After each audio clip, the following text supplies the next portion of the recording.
Bharat one nation one election की ओर तेजी से बढ़ रहा है, क्योंकि कल ही वन नेशन वन इलेक्शन को लेकर जो एक कमेटी बनाई गई थी, देश के पूर्व राष्ट्रपति रामनाथ कोविंद की अध्यक्षता में जो कमेटी बनाई गई थी, उस कमेटी ने अपनी रिपोर्ट सौंप दी थी और उस रिपोर्ट को कल कैबिनेट की मंजूरी मिल गई है। यानी कि 2029 तक देश में वन नेशन वन इलेक्शन लागू हो जाएगा और इसके लिए 3 बड़ी बातों को समझना बेहद जरूरी है। पहला ये कि वन नेशन वन इलेक्शन के लिए ये प्रावधान रखा गया है कि सभी चुनाव एक साथ होंगे। तो पहले चरण में यानी कि पहले फेज में लोकसभा और विधानसभा का चुनाव कराया जाएगा। उसके 100 दिन के बाद जो नगर पंचायत का चुनाव है और जो नगर निगम का चुनाव है वो कराया जाएगा। इसके बाद दूसरा बड़ा प्रावधान इसमें ये रखा गया है कि क्योंकि अगर कहीं पर हंग असेंबली जैसी स्थिति हो जाती है या फिर सरकार कहीं पर अल्पमत में आ जाती है, तो उसके बाद जो नई सरकार बनेगी तो उसका कार्यकाल उतना ही होगा जितना कार्यकाल बचा होगा। यानी कि मान लीजिए कि उत्तर प्रदेश के मुख्यमंत्री योगी आदित्यनाथ जो है वो अभी मुख्यमंत्री है और उनका 1 साल का कार्यकाल बचा है,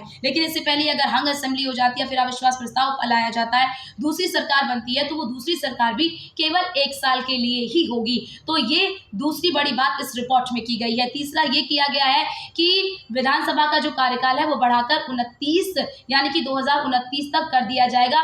जिन विधानसभा का जो कार्यकाल है वो समाप्त हो रहा है 2027 या 26 में। तो ये 3 बड़ी बातें हैं और संविधान में संशोधन भी करना होगा।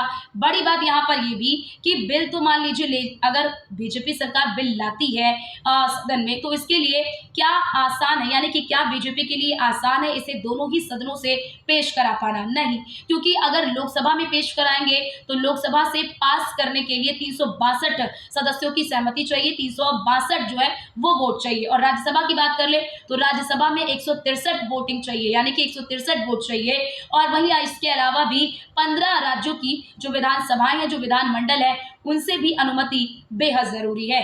तो ये कुछ चुनौतियां हैं जो आने वाले समय में फेस करनी पड़ सकती है बीजेपी को, अगर BJP one nation one election को देश में लागू करती है। लेकिन क्या ये पहली बार हो रहा है? बिल्कुल नहीं। इससे पहले यानी कि 1971 से पहले 1951 हो